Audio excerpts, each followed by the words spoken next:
let's think like a customer. We're going to do our search for frying pan, and we're looking for a frying pan. And although I have not expressly said I am a restaurateur and my frying pan needs to be very durable, I have not said that in my search. Still, that's my mindset. That's what I'm looking for, okay? So, all things being equal, here's what you can compete on Elky. So when you come to Amazon, people are going to look at this main image. That's the first thing they look at. They look from left to right. They look at this main image. Does the main image look like the thing that I want to buy? That's the first thing that they're asking themselves internally. Does it look like the main thing that I want to buy? Because if I want to buy something with a lid, then regardless of the position of this in the search engine results, well, I want a lid. Therefore, that is the first product that fits my initial criteria, lid. I need that, therefore I'm going to get that. So if you find yourself, Elky, in a situation where you're trying to compete on price, consider something like that as a way to do that. So the second thing people look at is, it's a terrible example here because there are no reviews. Oh, here's some reviews. Is reviews. They look at the reviews. Have you got good reviews? So you can compete with other people who are selling things cheaply with good reviews. So for you, for the most part, your customer, there will always be some customers who just look at price, and price is the only thing they look at.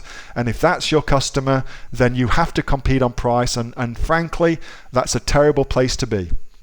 However, most people don't just look at price, they look at other things. So you could be competing on reviews as well. So can you get more reviews than your competition, Elky, in that particular niche? Your keywords can also be something on. So even though there's other people selling in that particular niche, Elky, can you compete on a keyword, frying pan with lid, for instance? Isn't that terrible that that brings up lids instead of frying pans with lids? What an opportunity that is. So my search for frying pan with lid has yielded frying pan lids instead of frying pans with lids. Anybody thinking of what can I sell on Amazon currently? You may consider selling a frying pan with a lid, because currently you've got zero competition. Anyway, that aside, Elky, so you can compete on the keywords as well. And you can also do that. So if you've got somebody who's selling things very cheaply, you can come in, and it wouldn't matter how cheap their frying pan was, because you're selling a frying pan with a lid, and now all of a sudden you've got zero competition. So you can compete on that. You can also compete on delivery time. So imagine that somebody needs the product for a birthday present or something like that. Well, it wouldn't matter how much the price was if they couldn't get it there in time. So it was a shipping from China, for instance, Elky, then that wouldn't make any difference at all. They would never ever buy it because the delivery time didn't suit them. So you can compete with delivery times as well. And I'm using that because oftentimes the people who are the cheapest are selling directly from China. And so competing with delivery times makes a lot of sense.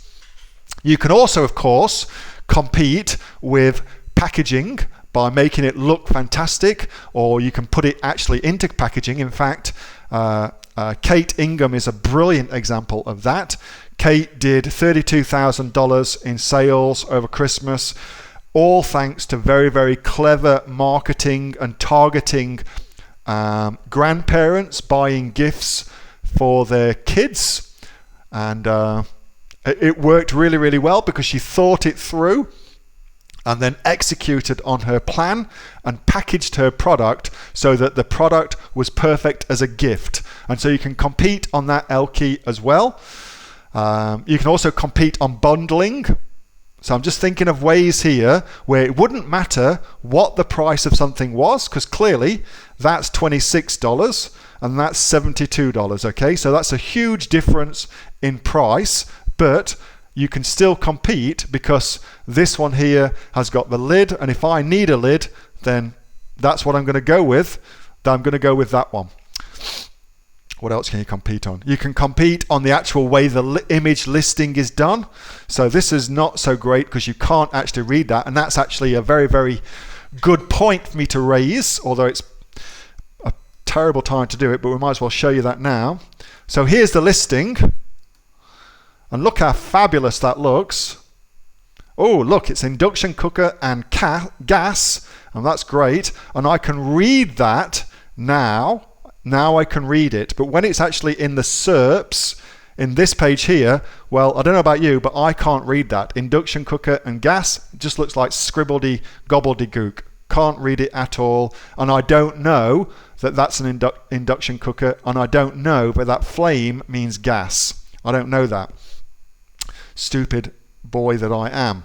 But anyway, so don't do that in your images. That's why you just want to have the main hero image. But so you can compete with a good product, good images, good title. That's all competitive advantages that you can get, Elke, that you can add into the way you can compete outside of just price. You can also compete by having a good brand and a good story for your brand, and utilizing social media to tell your story and then getting people to come to Amazon to buy.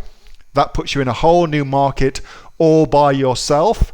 You can compete by exposing weaknesses of other people. So you could say something like in here, something that would allude to the fact that your pan was high quality and didn't break. So you could say guaranteed handle won't break, and that way anybody looking at frying pans would say, oh wow, some of the handles break, I better not buy the cheapest. So you can kind of make a sort of sneaky allusion to the fact that the cheap products break really easily. You can do that.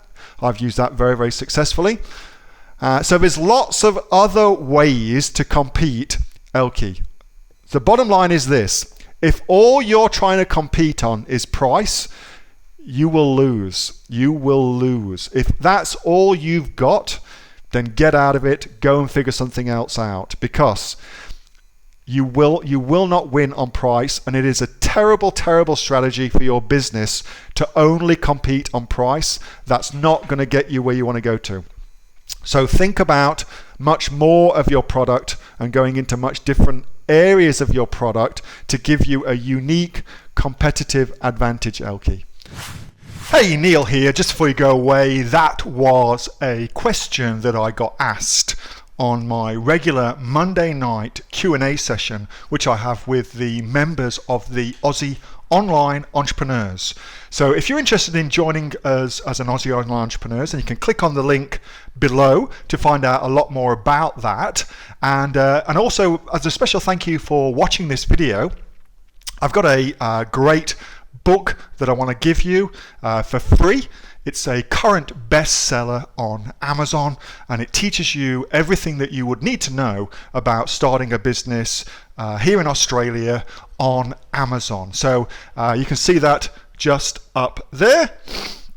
So if you'd like to get a copy of that for free, then again, just click on the link below and you'll get a copy of that. You'll get taken to a page where you can get a copy of that for absolutely free. Hope you enjoyed that little snippet from one of my Aussie Online Entrepreneur Q&A sessions, and make sure that you subscribe to my channel and also like this video. And if you've got a question that you would like answering, then post it in the comments below, and I'll do my best to answer it, whether on one of these videos for you or directly in the comments directly below.